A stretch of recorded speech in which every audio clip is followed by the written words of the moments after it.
Once again, you see, very importantly, you have to study another compulsory subject, that is business studies. Your accountancy, economics, business studies. Moreover, English. These papers are compulsory for you. Fifth subject which you have taken, fifth paper which you have taken, that is your optional. Whether you have taken the maths or computer science or PHE. But all the subjects are very important because you have to get through in all the subjects. Otherwise, in any of the subject, if you are failing, board will give you the compartment. So be careful. You have to give the full time to all the subjects.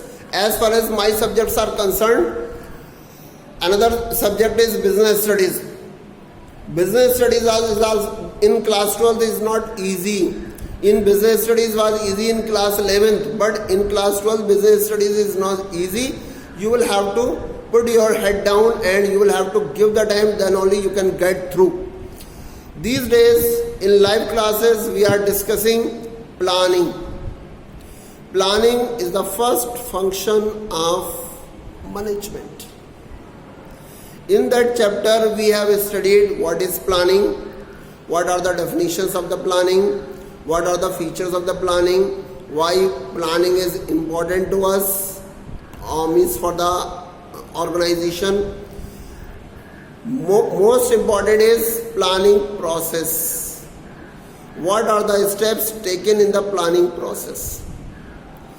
So, all of you are requested to attend the live classes, then only you would be able to do a bit better through the online classes and through these WhatsApp video in business studies, because gradually the time will pass.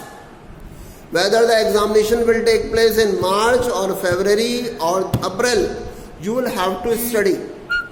And I am very hopeful that after 1 or 2 months school will be reopened and the life will come in the normal course.